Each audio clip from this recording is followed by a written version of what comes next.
12.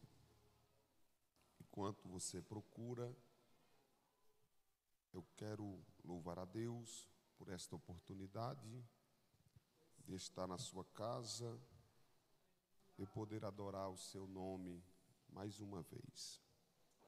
Quero louvar a Deus pela vida do pastor Samuel, que Deus abençoe a sua vida, a sua casa, o seu ministério e tudo quanto Deus confiou nas tuas mãos possa prosperar para a glória de Deus. Pastor Alice, Deus abençoa, em nome de Jesus. O vice-pastor desta igreja, pastor Luiz Carlos, que Deus te abençoe, que Deus continue te usando nessa terra como profeta, como ministro do Evangelho do Senhor. A liderança dos varões, Rafael, é isso, Samuel e Felipe. Glória a Deus, que Deus abençoe a vida de vocês. Deus está falando, fazendo e operando coisas extraordinárias aqui nesse lugar, nessa noite. Eu já fui muito impactado pelo Senhor nessa noite, porque a presença de Deus é real neste lugar.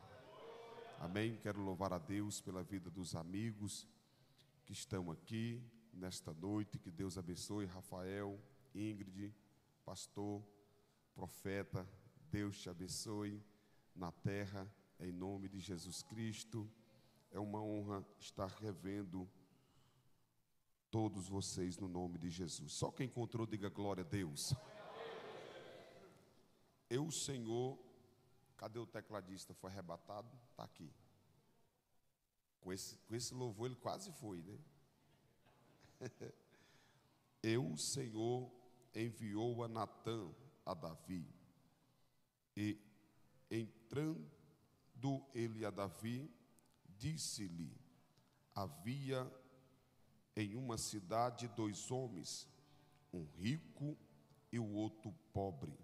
O rico tinha muitíssimas ovelhas e vaca, mas o pobre não tinha coisa nenhuma, senão uma pequena cordeira, que comprara e criara ela, havia crescido com ele e com seus filhos igualmente. No seu bocado comia, e do seu copo bebia, e dormia em seu regaço, e tinha como filha.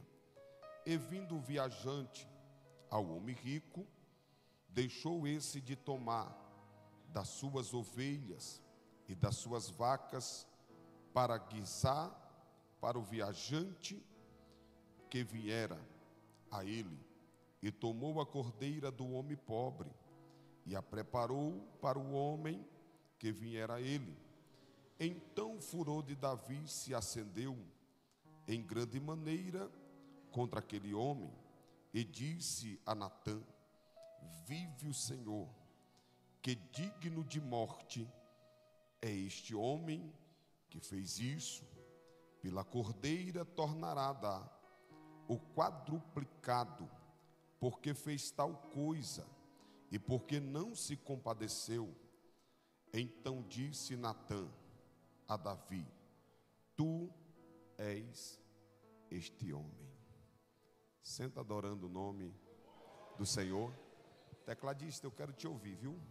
Pode deixar Deus te usar aí. Se tu parar, eu paro. Se a unção não vir daqui, ela vai vir dali, mas vai ter unção da parte de Deus para as nossas vidas. Pregador Alice, Deus abençoe a sua vida, é o nome de Jesus. Irmãos, nós estamos aqui nessa noite mediante a uma palavra que eu costumo dizer que liberta, transforma, cura, sara e leva o homem e a mulher ao céu de luz. Poderosa é esta palavra. E o texto que nós acabamos de ler trata-se a saber acerca do grande rei de Israel, por nome Davi. Sabemos que Davi é alguém ao qual Deus buscou de trás das malhadas. A Bíblia diz que Davi é filho de Jessé, o belemita. Davi é pastor de ovelhas, de um tipo de ovelha distinto. Como diz a Bíblia, ovelhas malhadas. Davi é alguém conhecido, considerado como homem segundo o coração de Deus.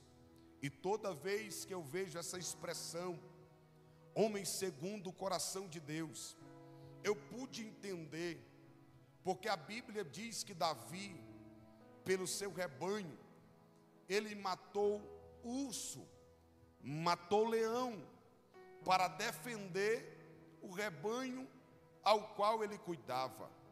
Perceba que é ovelhas malhadas. O que era ovelhas malhadas? A ovelha manchada, a ovelha de um valor inferior. Mas Davi, mesmo cuidando de um rebanho inferior, a Bíblia diz que ele dava a sua vida pelas ovelhas. Toda vez que um pastor, ele levava o seu rebanho para o aprisco, ele colocava as ovelhas brancas como a neve no centro do aprisco, em volta as malhadas. Uma vez que o ladrão viesse, levava a ovelha malhada, mas não levava a ovelha branca como a lã. Mas Davi arriscava a sua vida pela ovelha malhada. Por isso eu entendo Davi, um homem segundo o coração de Deus. Só Deus, irmãos, para dar a sua vida por quem não merecia. Só Deus, irmão, para enviar o seu filho para padecer morte de cruz por alguém que não merecia. Parece que eu vejo Davi em luta corporal com o urso e com um leão, e alguém dizendo: Davi, não vai valer a pena, é uma ovelha muito barata. Mas o texto diz que Davi dava a sua vida pelas ovelhas, assim como o meu Salvador, assim como o teu Salvador. Diante do questionamento dos discípulos, ele disse: vai voltar para lá? E ele responde dizendo: eu sou o bom pastor, e o bom pastor, ele dá a sua vida pelas ovelhas. Davi é alguém chamado por Deus, escolhido por Deus. Você conhece a história. O profeta é convidado, chamado para ir até a casa de Jessé. Passa Samar, passa Eliabe, passa Abinadab, e o texto diz que Davi é o escolhido. A pergunta do profeta é: acabaram-se os mancebos? Alguém grita e diz: ainda tem um menor. Davi é convidado a ser introduzido dentro desta casa. O azeite é derramado sobre a cabeça de Davi. Davi é ungido, Davi é consagrado, Davi é escolhido. Toda vez que eu vejo o nome Davi na Bíblia Sagrada, a gente vê Davi como um adorador por excelência. A gente vê Davi como adorador por excelência. A Bíblia diz que Deus pega Davi no pasto e coloca Davi para assentar no palácio. Deus pega Davi no anonimato e coloca Davi para se assentar no palácio. Quando eu olhei isso aqui, eu vi que é profético, porque Jesus é especialista, irmão, em pegar alguém no deserto e colocar para assentar entre príncipes. O Deus que eu sirvo é especialista em pegar alguém embaixo e colocar em cima. O Deus que eu sirvo é especialista em pegar o pobre do pó, em pegar o pobre do monturo e levantar ele na sua presença. Talvez alguém ainda não entendeu, mas o grandão está na casa e está dizendo: eu estou levantando alguém aqui nesta noite na minha presença. É esse o Davi, que é levantado por Deus, que é escolhido por Deus. Davi mata urso, mata gigante, Davi mata leão, Davi fica afamado, Davi fica conhecido. E a Bíblia Sagrada diz que certa feita Davi está vindo da guerra, do campo de batalha. Saul também é um guerreiro, e as mulheres decidem cantar uma canção, e na canção é: Saul, Saul, que matou os seus milhares. Mas quando Davi chega, elas entoam a canção dizendo: Davi, Davi, que matou os seus 10 milhares. Davi, ele é tirado do pasto, mas alguém tem que entender que o céu decidiu dar crescimento para Davi. Tem gente que não gosta quando vê alguém crescendo. Tem gente que não gosta quando vê alguém destacando. Tem gente que não gosta quando vê alguém subsaindo algumas situações. Mas eu vim aqui debaixo da autoridade de Deus dizer para alguém, irmão: quando Deus quer levantar, ninguém para. Quando Deus quer levantar, ninguém para. Eu vou profetizar nesta noite. O grandão está na casa e está dizendo: eu estou interessado em dar crescimento. Crescimento, deixa eu ver se alguém pega. É notório o crescimento de Davi. O povo reconhece o crescimento de Davi. Os príncipes têm que reconhecer o crescimento de Davi. Davi está crescendo de uma forma poderosa e extraordinária. Davi é um guerreiro.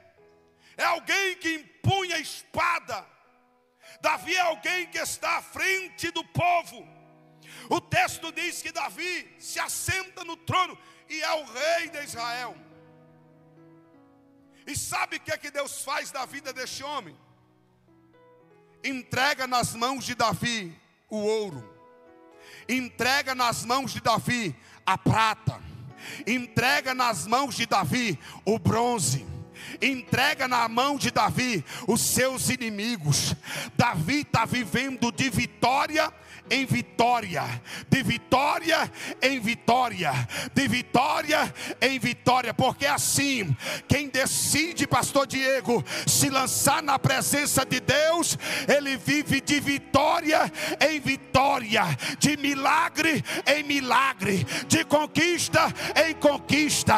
Eu não sei aonde Deus te achou, mas o grandão está dizendo: ei, te prepara, porque tem milagre chegando, tem vitória chegando, tem conquista. Deixa eu ver se alguém pega o poder.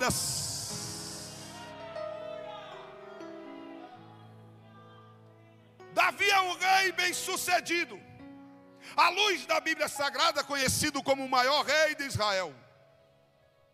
À luz da Bíblia Sagrada, conhecido como alguém que tem a sensibilidade de ouvir a voz de Deus. Davi se torna rei.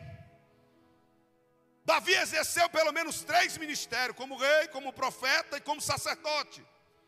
Davi está se destacando na sua caminhada. Os reinos estão caindo diante de Davi. Davi está levando o reinado bem sucedido na presença de Deus. Só que a Bíblia diz, no capítulo de número 11, que era costume os reis saírem para a guerra. Era costume os reis saírem para a guerra. Aí a Bíblia diz que Davi decide ficar em casa. Qual era o costume? sair para a guerra. Em vez de Davi ir para a guerra, a Bíblia diz que Davi decide ficar em casa. Aí eu estava pensando, meditando, escrevendo. Aí eu perguntei: Senhor, qual é o costume da igreja? Qual é o costume da igreja? O costume da igreja é orar. O costume da igreja é buscar a presença de Deus. O costume da igreja é vir para este lugar, adorar o nome daquele que é santo, adorar o nome daquele que é poderoso, adorar o nome daquele que tudo pode, que tudo faz e que tudo é. Perceba que Paulo, glória, o João, ele está indo orar na hora nona, foi cantado aqui, era costume para oração. E quem cumpre o costume de Deus vive milagre. Quem cumpre o costume de Deus vive providência. Quem vive o costume de Deus é impactado pela sua glória. Era costume dos reis saírem para peleja. Davi fica em casa. E existe um ditado por aí que diz que mente vazia é oficina do diabo. Davi fica em casa. Está todo mundo no campo de batalha. Está todo mundo pelejando. Davi está em casa. Aí Davi começa a dar uma voltinha. Aí a Bíblia Sagrada diz que Davi vai para a janela da sua casa. E toda vez que eu vejo o nome na Bíblia, janela, eu tenho janela como lugar perigoso. Olhe para alguém que está do teu lado, diga para ele: janela. Diga: janela, lugar perigoso. Só um pouquinho de retorno. Diga assim, ó: janela, janela, lugar perigoso.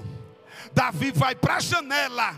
Janela, toda vez que eu vejo o nome na Bíblia, janela, eu tenho janela como lugar de indecisão. Ninguém vai para a janela, irmão, para observar aquilo que está do lado de dentro.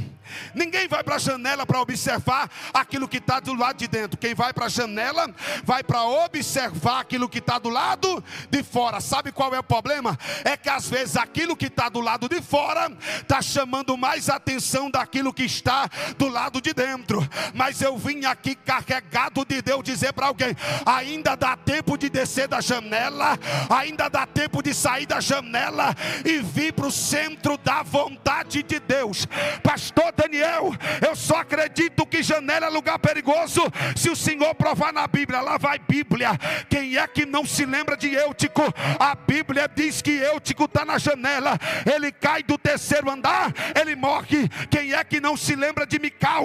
A Bíblia diz que ela está na janela. Quem está na janela está no lugar de indecisão, meu irmão. Não adora e critica quem adora. Não glorifica e critica quem glorifica. Mas o grandão está na casa e está dizendo: sai da janela e vem para a minha presença. Davi vai para a janela. O texto diz que Davi, da janela, irmão, ele observa uma mulher tomando banho. Da janela ele observa. Da janela ele cobiça. Da janela ele manda chamar. E Davi vai cometendo um pecado atrás do outro. Se eu fosse dar um conselho para alguém nessa noite, eu diria: ainda dá tempo de sair da janela. Ainda dá tempo de sair do lugar perigoso. Ainda dá tempo de sair do lugar da indecisão. O texto diz que Davi manda chamar Betseba. Ela é introduzida na sua presença. Davi comete o pecado de adultério. Davi cai com ela. E a Bíblia Sagrada diz que ele a despede para sua casa. E quando Davi peca, ou cai no pecado, que cai a ficha, Davi agora vai tentar arrumar a bagunça. Davi vai tentar camuflar o seu pecado.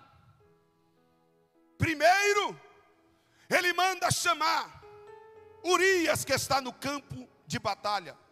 Quando Urias é convidado a estar na presença de Davi, Davi diz: olha, Urias, eu vou mandar fazer um banquete para você comer.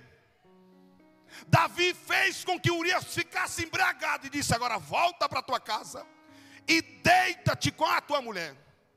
Mas Urias é tão fiel, mas tão fiel, mas tão fiel, que ele vai olhar para esse cenário e dizer: longe de mim voltar para minha casa, deitar-se com a minha mulher, enquanto todo Israel está no campo de batalha.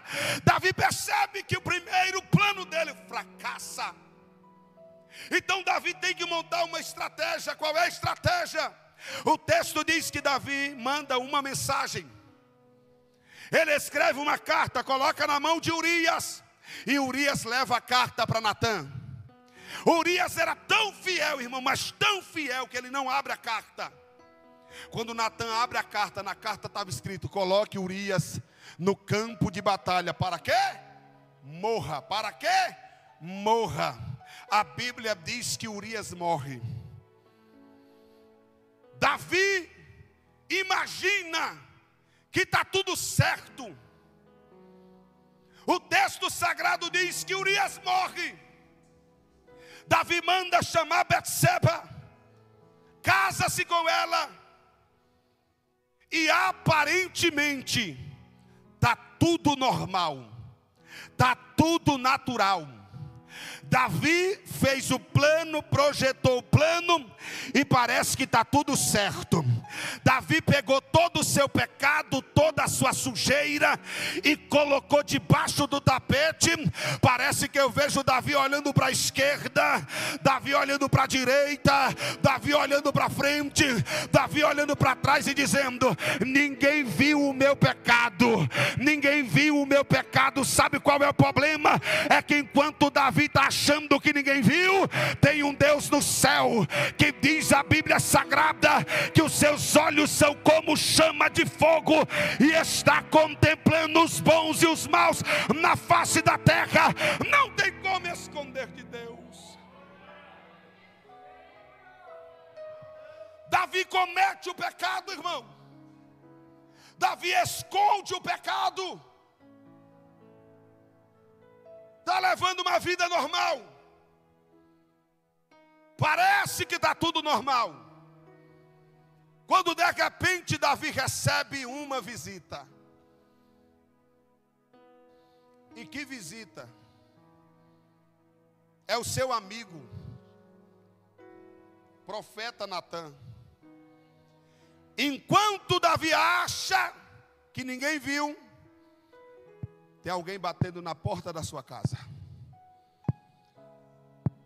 O texto sagrado diz que é Natã.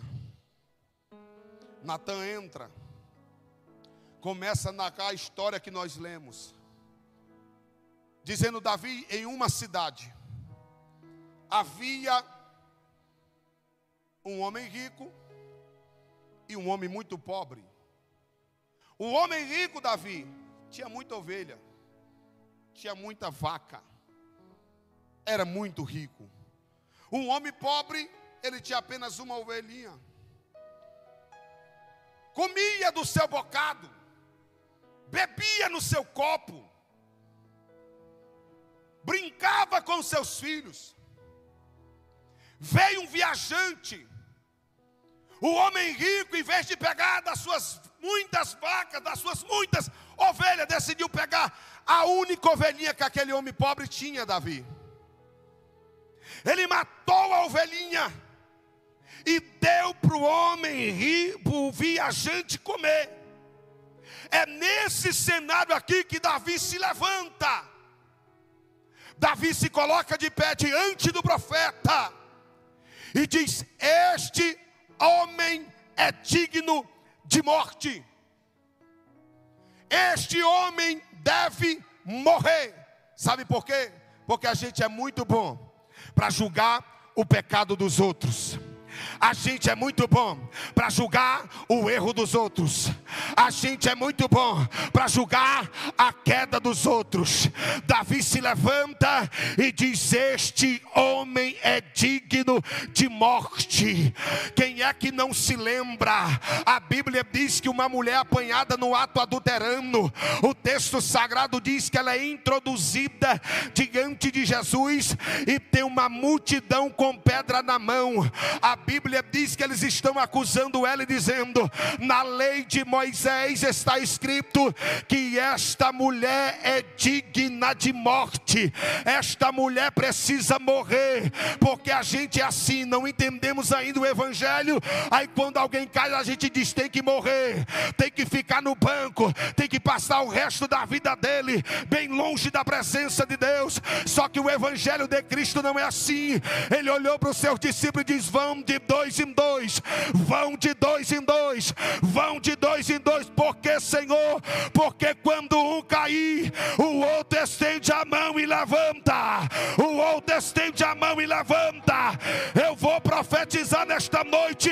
O grandão está na casa e está dizendo: eu vou levantar uma geração poderosa que vai pegar alguém que caiu e vai levantar. Deixa eu ver se essa igreja está.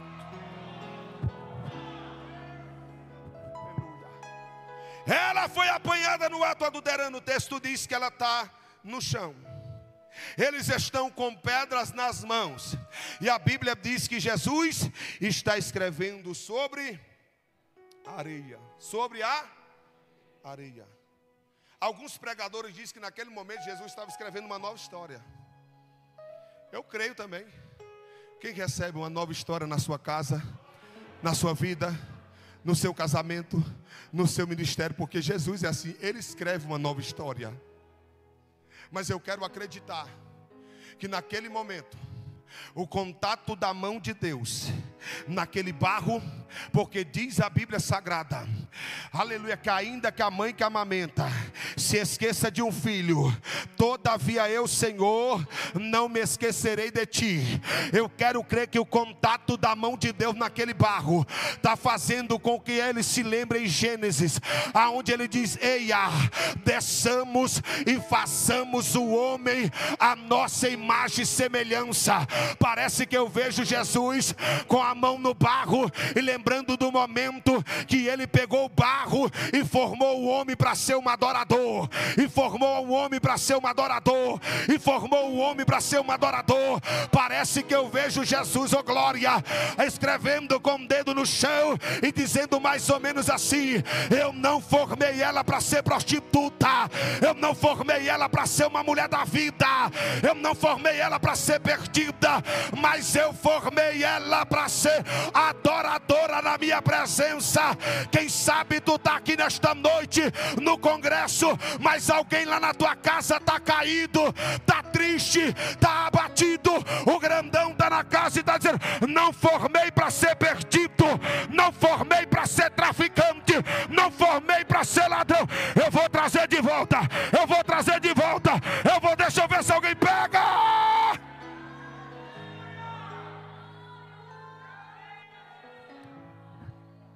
O texto diz que Jesus está escrevendo com o dedo na areia e observando para a mulher. É nesse cenário que ele olha para toda aquela multidão e diz: aquele que não tem pecado, atira a primeira pedra. Aquela mulher está servindo como espelho. Alguém está olhando para aquela mulher, Luiz Carlos, diante da palavra de Jesus, e está identificando o seu pecado. Está identificando o seu pecado.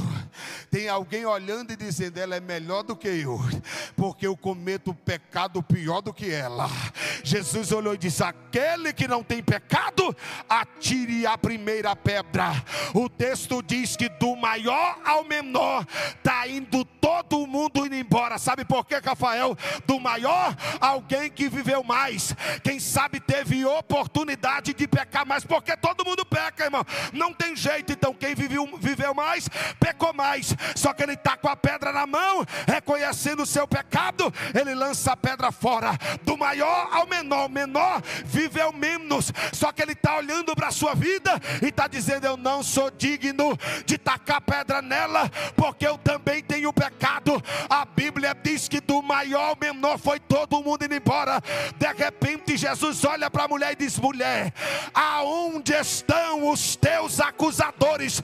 Sabe qual foi o problema da mulher? Foi permanecer de cabeça baixa muito tempo, porque Jesus já tinha colocado para correr os acusadores. Eu vou profetizar na vida de alguém. O grandão está na casa e está dizendo: aquele que está te acusando, aquele que não acredita naquilo que eu estou fazendo na tua vida, eu estou colocando para correr, eu estou colocando para correr, eu estou colocando. Deixa eu ver se alguém pega.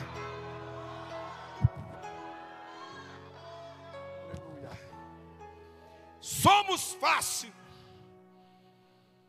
para apontar o defeito dos outros. Eu disse que Davi é rei, profeta, sacerdote. Poderia exercer o cargo de juiz. Ele está diante do profeta.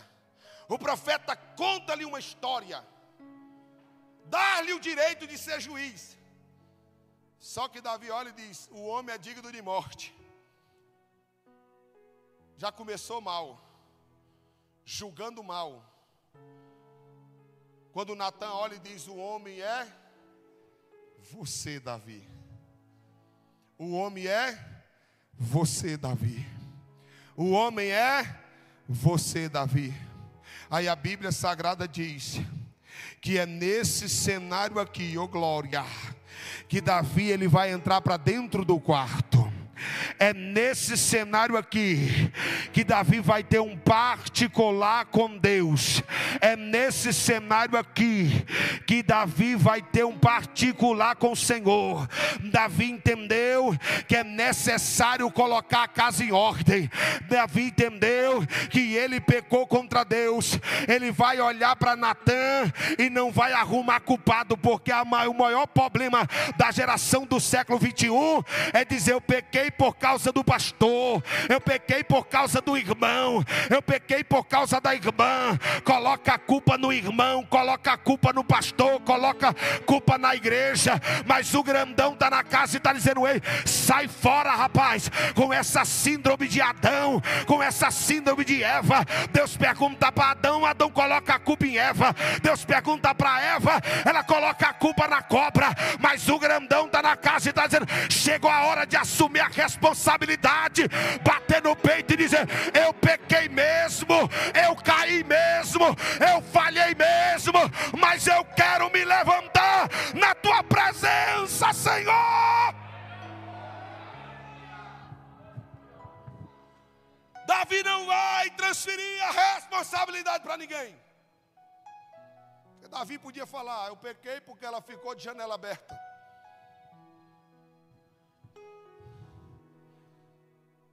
Mas o texto diz que ele assume a responsabilidade e diz: Senhor, contra ti pequei, contra ti pequei, contra ti eu pequei, somente contra o Senhor. Davi assume a responsabilidade como Jonas. O vento está soprando, Jonas diz: a culpa é minha. Foi eu que errei, saí do centro da vontade de Deus, e por isso o vento está soprando. Mas me lança para fora para tu ver, se não vai vir uma calmaria. No Salmo de número 51, Davi abre o seu coração para Deus. Davi rasga o seu coração para Deus e confessa: somente a ti pequei. Perceba que Davi comete mais pecado do que Saul. A diferença entre Davi e Saul é que Saul está preocupado com o trono. Saul está preocupado com ouro.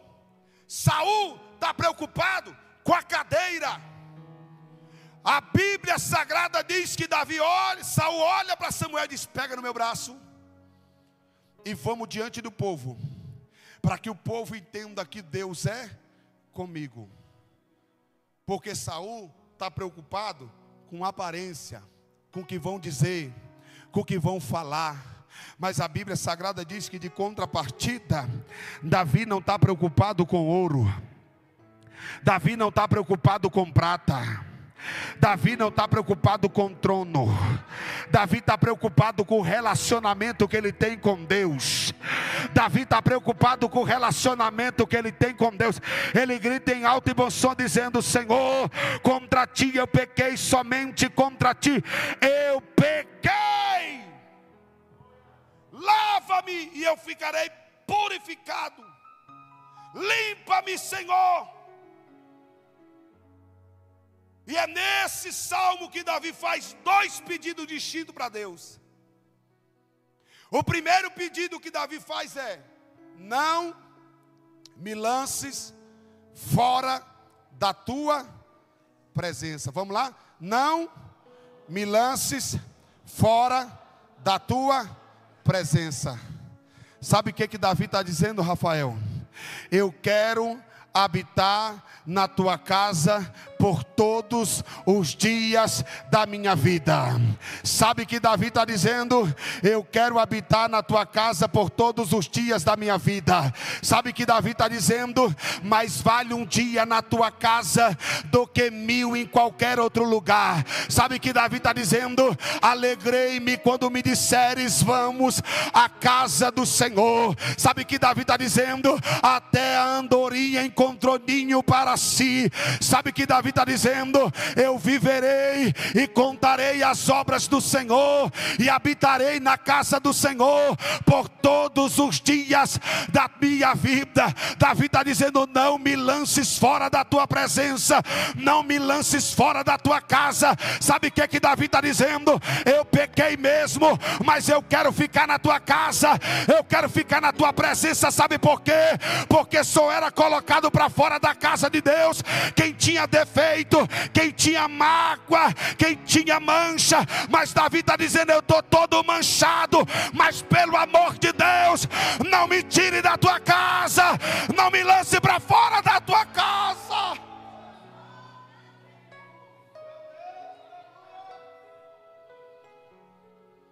Davi está dizendo: eu quero estar na tua casa, Senhor. Tem alguém que ama estar na casa de Deus aqui? Tem alguém que ama estar na casa de Deus aqui? Mais vale um dia nesse lugar, irmão, do que 1000 em qualquer outro.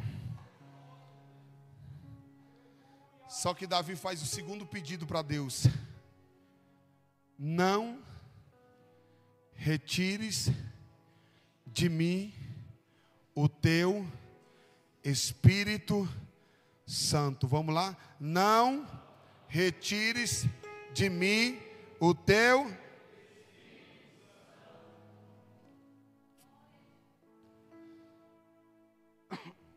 Davi quer ficar na casa,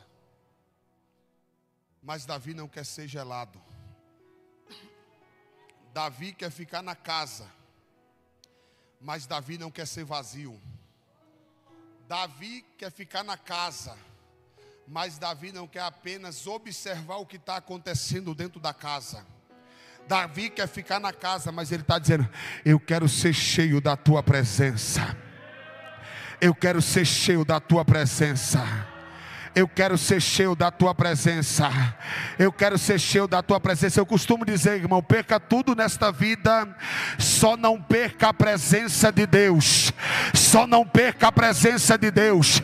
Quando Davi está gritando em alto e bom som dizendo: não me lances fora da tua presença e não retires de mim o teu Espírito Santo, Davi está dizendo: do que me importa ouro, do que me importa prata, do que me importa bronze, do que me importa cadeira, do que me importa reinado, do que me importa palácio. Eu quero habitar na tua casa, eu quero ser cheio da tua presença. Eu quero ser cheio da tua presença. Eu quero ser cheio da tua presença. Eu quero ser cheio da tua presença. Deixa eu ver se eu estou pregando para a igreja certa. O grandão está na casa e está dizendo: eu vou levantar uma igreja cheia da minha presença. Se coloque de pé em nome de Jesus. Olhe para alguém que está do teu lado e diga: perca tudo, só não perca a presença de Deus. Vamos adorar? Só não perca a presença de Deus.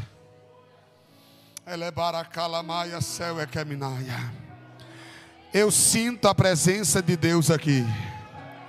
Eu sinto a presença de Deus aqui dentro desta casa. Eu sinto a presença de Deus aqui dentro desta casa. Ele está na casa e está dizendo: ei, quem disse que está tudo acabado para você? Quem disse que não tem mais jeito para você? Ele está na casa e está dizendo: eu estou de braços abertos e pronto para te levantar outra vez, e pronto para te receber outra vez. Quem sabe alguém olhou para o cenário e disse: nunca mais canta, nunca mais prega, nunca mais assume nada. Mas o grandão está na casa e está dizendo: Daniel, eu tenho o poder para perdoar, eu tenho o poder para levantar, eu tenho o poder para usar de novo. É o que Davi estava dizendo, meu pastor. A unção no princípio do meu ministério colocou-me no trono. Se eu não tiver unção, eu vou perder o trono. Mas se eu permanecer com a unção, não tem quem me tire o trono, não tem quem me tire a cadeira. O grandão está na casa e está dizendo: vai permanecer com a unção ou não vai? Glória. Ele para calamaia, céu é queminaia. Ele para calamaia, céu é queminaia. Coloca a mão no teu coração, irmão, nessa noite. Pode adorar. Consolador, aleluia. Não sai daqui. Olha aí. Meu peito dói, minha alma chora se tu sair. Meu Deus. Consolador, Espírito Santo mora em mim. Sinto um vazio quando estou longe de ti. Meu Deus! Perdoa o meu coração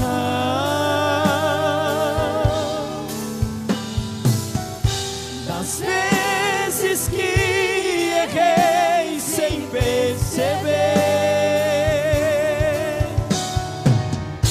mas não afaste sua presença.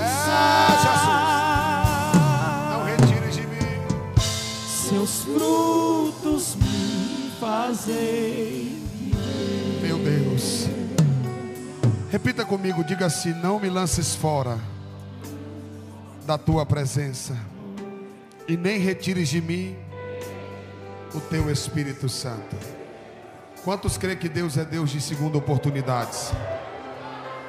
Eu não sei como você chegou aqui, mas Ele está na casa e está dizendo: eu sou Deus de segundas oportunidades.